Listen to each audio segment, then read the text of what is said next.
జంగల్ రాజ్ అనేది రాష్ట్రంలో ఈరోజు జంగల్ రాజ్ అనేది ఏ స్థాయిలో ఉంది అని అంటే ప్రజాస్వామ్యం ఎప్పుడో కూని అయిపోయి రాష్ట్రంలో ఉన్న పాలకులు ఈరోజు జంగల్ రాజ్ అంటే ఒక భయానక వాతావరణంతో రాష్ట్రాన్ని పరిపాలించే కార్యక్రమం ఈరోజు జరుగుతూ ఉంది. నేను అడుగుతా ఉన్నాను, ఈరోజు అంబటి రాంబాబు అన్న విషయంలో జరిగిన విషయమైతేనేమి,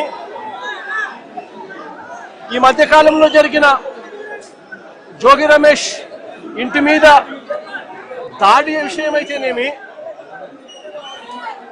విడుదల రజనీ అమ్మ మీద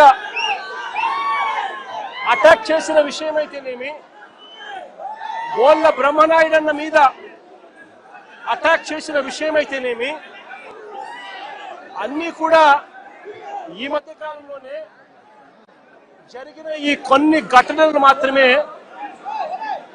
ఉటకరించినా కూడా జంగల్ రాజ్ అనేది ఏ స్థాయిలో ఉంది ఈ రాష్ట్రంలో అన్నది ఇట్టి అర్థమయ్యే విషయాలు. నేను అడుగుతా ఉన్నాను, అంబటి రాంబాబు అన్న చేసిన తప్పేమిటి అని అడుగుతా ఉన్నా.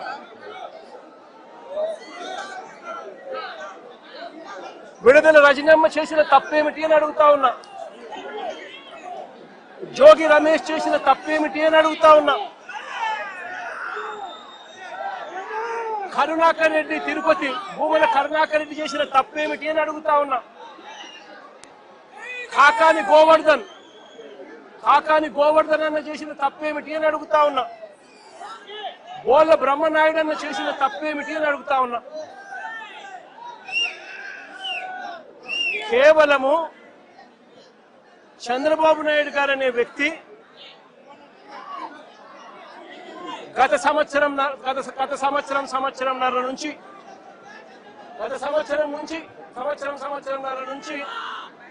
చంద్రబాబు నాయుడు గారు కావాలని ఉద్దేశపూర్వకంగా అబద్ధాలతో కూడిన ప్రకటనలు చేస్తూ ప్రజలను మభ్యపెట్టే కార్యక్రమం చేశాడు. తిరుపతి నెయ్యిలో, పవిత్రమైన తిరుపతి నెయ్యిలో భక్తుల మనోభావాలను దెబ్బతీసే విధంగా కావాలని కుట్రపూరితంగా ఆ నెయ్యిలో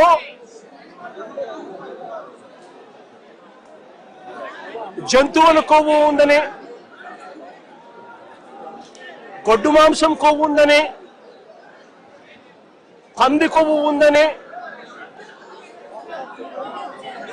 చేప నూనె కలిసింది అని అంటూ రకరకాలుగా చంద్రబాబు నాయుడు గారు కొడుకు, ఇదే చంద్రబాబు నాయుడు గారి పార్టీలో తనతో పాటు కలిసి ఉన్న మరో పవన్ కళ్యాణ్ అనే మరో నాయకుడు ఉద్దేశపూర్వకంగా మన వెంకటేశ్వర స్వామి ప్రతిష్టను మనమే దెబ్బతీస్తున్నాము అని చెప్పి ఏమాత్రము కూడా కనీసము దేవుడంటే భయము లేకుండా, దేవుడంటే భక్తి లేకుండా రాజకీయాల కోసం దేవుడిని ఉపయోగించడం మొదలుపెట్టారు. వీళ్ళు చేసిన ఆరోపణలు ఏదైతే ఉన్నాయో ఆ ఆరోపణలన్నీ కూడా అవాస్తవము అని ఏకంగా NDDB national dairy development board, NDDB, NDRI national development research institute, ఈ రెండు కూడా కేంద్రానికి సంబంధించిన ల్యాబులు. కేంద్రానికి సంబంధించిన ఈ ల్యాబులు వీళ్ళ హయాంలో వీళ్ళు ఇచ్చిన టెస్ట్ శాంపుల్, అవి శాంపులింగ్ టెస్ట్ శాంపుల్ కూడా అనలైజ్ చేసి వాళ్ళు సిబిఐ ఆధ్వర్యంలో అనలైజ్ చేసి ఈ నెయ్యిలో జంతువుల కొవ్వు కానీ, గొడ్డు మాంసం కొవ్వులు కానీ, పంది కొవ్వు కానీ, చేప నూనె కానీ, ఇటువంటివి ఇంకొకటి కానీ ఇటువంటివి అవి ఏవి లేవు అని చెప్పి నిర్ధారణ చేసి సర్టిఫికెట్లు ఇస్తే ఆ సర్టిఫికెట్లు సాక్షాత్తు సిబిఐ వాళ్ళ సిబిఐ ఛార్జ్ షీట్లో ఈ ఎన్డీడీబీ సర్టిఫికెట్, ఎన్డీఆర్ఐ సర్టిఫికెట్ రెండు కూడా పెట్టి సిబిఐ ఛార్జ్ షీట్ కూడా క్లోజర్ ఇచ్చింది. నేను అడుగుతా ఉన్నా, తప్పు ఒకవేళ చేసుంటే ఆ సిబిఐ ఛార్జ్ షీట్లో వైవి సుబ్బారెడ్డి గారి పేరు, కరుణాకర్ రెడ్డి గారి పేరు ఎందుకు చేర్చలేదు? ఒకవేళ తప్పు చేసినట్టు ఒకవేళ ఆధారాలుంటే, తప్పు నిజమే అయితే వీళ్ళని ఎందుకు అరెస్ట్ చేయలేదు? అంటే సిబిఐ క్లీన్ చిట్ ఇస్తా ఉంది, ఎటువంటి తప్పు జరగలేదు అని వీళ్ళ పేర్లు కూడా ఛార్జ్ షీట్లో పెట్టకుండా, వీళ్ళని అరెస్ట్ చేయకుండా సిబిఐ క్లీన్ చిట్ ఇస్తా ఉంది.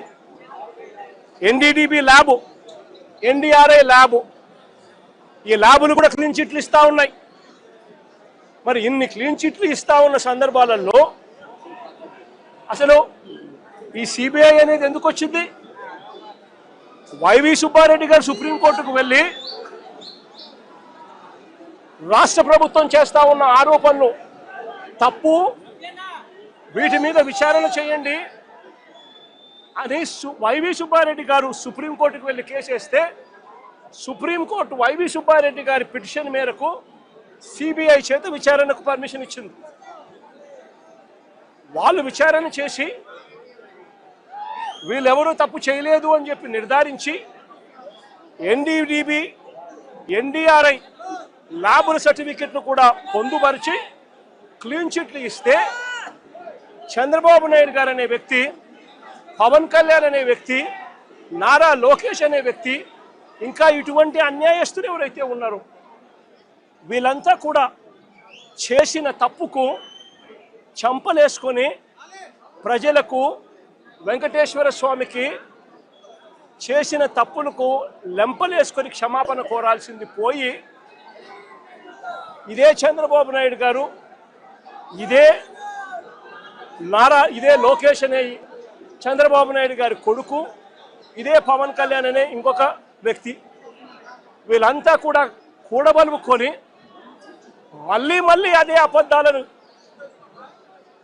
నిజమనిపించే విధంగా చెప్పాలని చెప్పి గోబల్స్ ప్రచారం చేయాలి అనే దుర్బుద్ధితో, దురాలోచనతో వక్రీకరిస్తూ ఏకంగా ఫ్లెక్సీలు పెడతారు. నేను అడుగుతా ఉన్నా, తప్పుడు సమాచారాలతో, తప్పుడు విషయాలతో కుల మతాలను రెచ్చగొట్టే విధంగా అబద్ధాలతో ఫ్లెక్సీలు పెట్టే అధికారం ప్రజాస్వామ్యంలో ఎవరికైనా ఉందా అని అడుగుతా ఉన్నా. ఇదే మాదిరిగా మేము కూడా ఫ్లెక్సీలు పెడితే మీరు ఒప్పుకుంటారా అని అడుగుతా ఉన్నా ఇదే చంద్రబాబు నాయుడు గారిని. సూపర్ 6, సూపర్ 7 ఎన్నికలప్పుడు మోసం చేశావు, బాండ్లు ఇచ్చావు, సూపర్ 6, సూపర్ 7 అని చెప్పి ఎన్నికలప్పుడు చెప్పావు, ఎన్నికలు అయిపోయాక మోసం చేశావని చెప్పి ఫ్లెక్సీలు పెడితే ఒప్పుకుంటావా చంద్రబాబు అని అడుగుతా ఉన్నా. అబద్ధాలు చెప్తూ, వక్రీకరిస్తూ అన్యాయాలు చేస్తా ఉన్న ఈ వ్యక్తి మీద ఇలాంటివే ఇంకా ఎన్నైనా చేస్తూ ఫ్లెక్సీలు పెడితే ఒప్పుకుంటారా అని అడుగుతా ఉన్నాను.